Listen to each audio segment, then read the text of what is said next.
Hey, James. Hey, Mark. It looks like your pass rush numbers, sacks and hurries are down compared to what you guys typically do. Can you put your finger on, why you haven't been maybe getting home, and how important is it to improve those numbers as you go along? I think part of it, Mark, is also how the games have played out. The fact that we've been playing most of the games down by points rather than up by points, where people feel like they have to throw the ball and to catch back up and things like that. So I think that's part of it. I think it's getting into more third and long situations. There's too many third and manageable situations as part of it as well. Um, I think those are probably the biggest things that have jumped out to me is the situations. But there's also some times where we need to win some of the one on ones. But it's been a combination. Even in years past, we've gotten a lot of our sacks late in games when people are trying to throw to come back. It's something I've always talked about is trying to get more of that early in games. But we've been pretty productive at it, but that's typically where it showed up for us. Tyler Donahue and Ben Jones, you're on deck.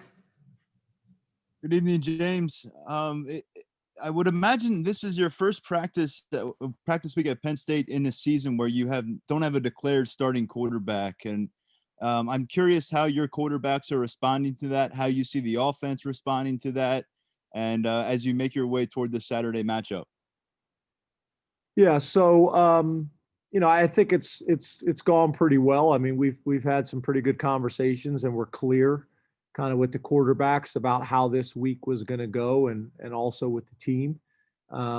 So obviously you'd like to be in a different scenario, but I think the guys have handled it well, and I think obviously we got some situations where Will has played some good football in the past, whether it's coming in situations, or whether it is coming in against Ohio State when Sean got hurt, or when it was coming in last week in the second half and doing some good things.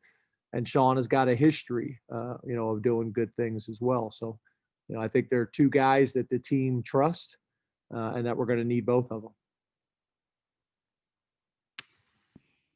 Ben Jones, Audrey Snyder, you're on deck. Hey, James. When a fan or someone says coaching has to get better, that's usually a catch-all for it doesn't look good, but I can't exactly explain why. When you say coaching has to get better or something like that has to get better, what does that mean to you? Because I'm assuming that over the course of the last year, you haven't forgotten how to coach or forgotten various aspects of football. Yeah, I think it's from my perspective, it's all of it. It's making sure that the staff is clear on what we're doing and how and why. It's making sure that the players are sure of what we're doing and how and why, and that we talk through situational football, which you know um, from the feedback that I get from the people that we hire, coming from the outside, the level of attention to detail, the situational football that we cover. The feedback I've gotten my entire career is that it's as good as any place that they've been.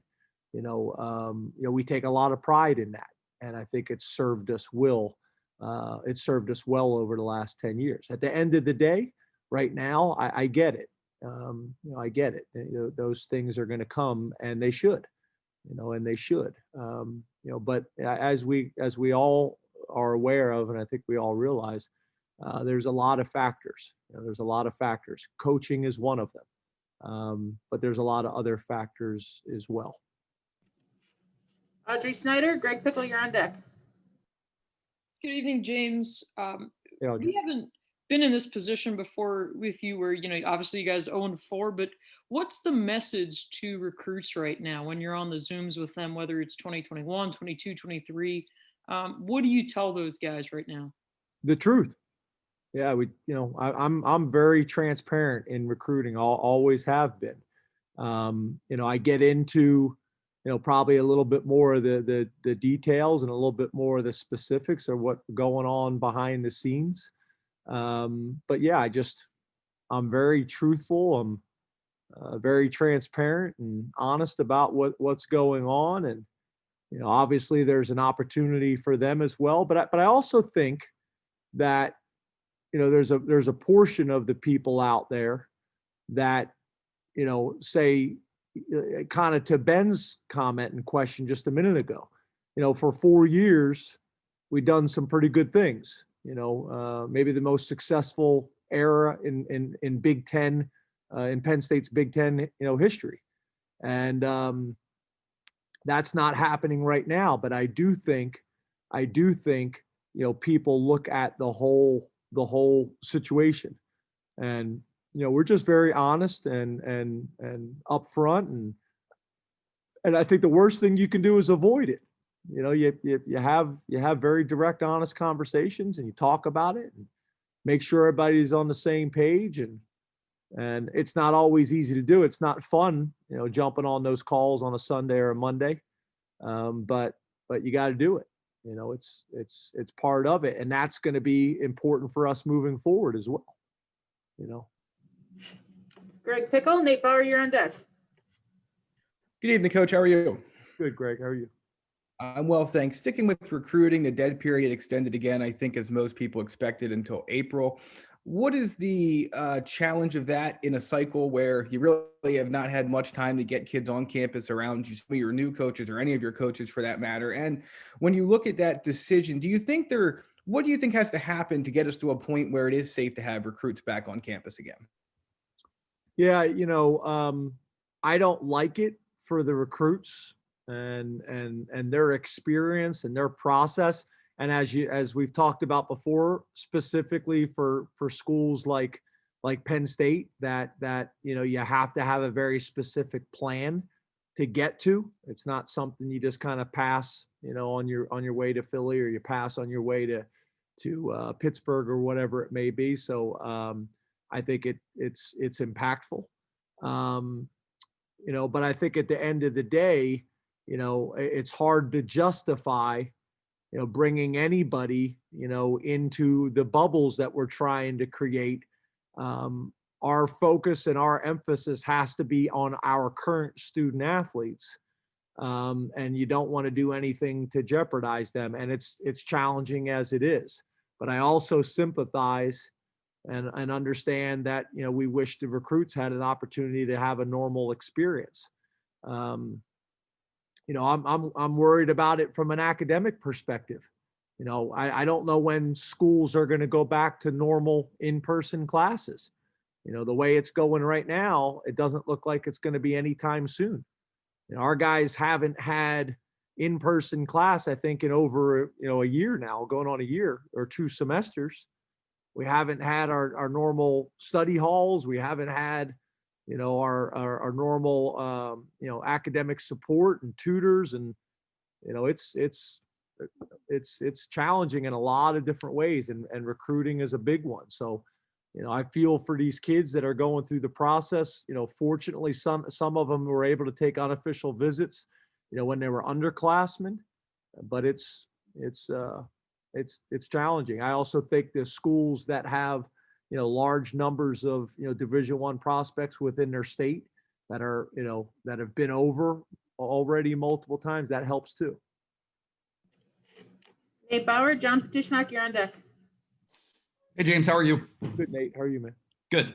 Hey, how would you evaluate through 4 games? I know this is broad, but your linebackers in general, and more specifically, are there ramifications to Micah's absence 2 or 3 steps beyond just his immediate impact on the field? Well, yeah, I think, we talked about it before. Obviously you take Micah Parsons out of the equation, you take Journey Brown out of the equation, you take Noah Kane out of the equation. Those things have an impact. The other thing, to your point, is, you kind of had a plan of how you were going to use all those parts, and then, that changes. And guys that have played a lot of football for us and that you're confident are taking on new responsibilities and taking on bigger roles. And, it impacts depth. It impacts, the difference between being a complementary player like we've gone through at running back and become primary players. And then there's also, the communication aspect, kind of like an offensive line who's played together for a while. Guys that have just been on the field, they're not seeing things for the first time. They're not trying to solve problems out there for the first time together. So it's moving parts. It's moving parts. And then I think, as we all realize, some guys are erasers. Micah's an eraser. He can erase problems and issues by making plays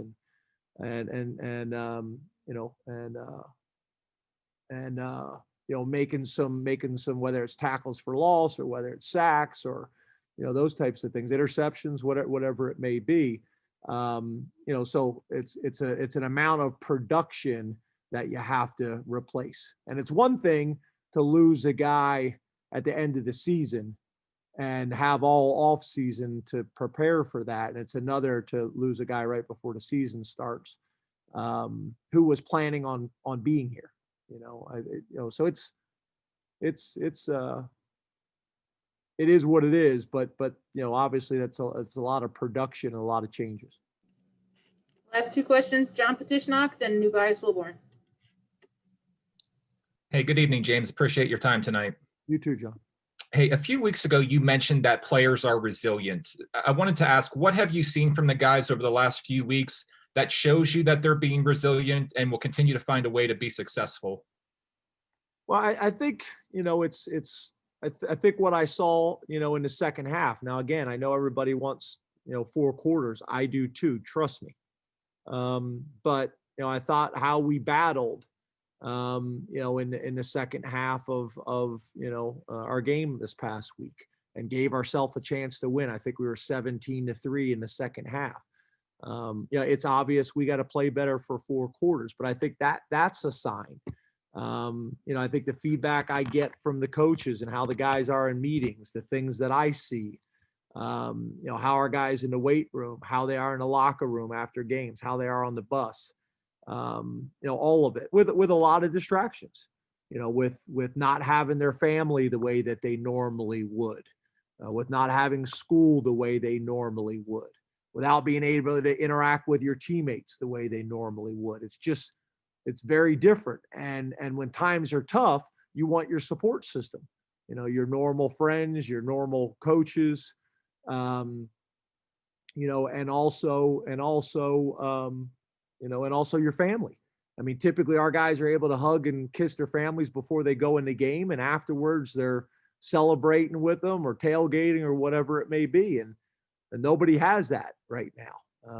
I know a couple states have got even more stringent here. A couple states have I think there's going to be no fans, in a couple stadiums. There's, and I think, we have some things that are changing here in our state of Pennsylvania and here specifically in Center County. So, it's spiking right now. The other thing is, we continue to have issues, with false positives. And we can't seem to get a whole lot of feedback and support to get answers to it. We've been, for about a month, we've been trying to figure out why we're having so many. We didn't have Terry Smith for 2 days this week, and we didn't have Brent Pry today. It's been an issue all year. I think we're up to 43 false positives. So that's 43 people in our football program that have missed practices. So, we're knock on wood and thank God we're not having the COVID positives where guys are like 1 or 2 guys are missing long periods of time, but we're constantly missing, players and staff from practices and meetings and work all day.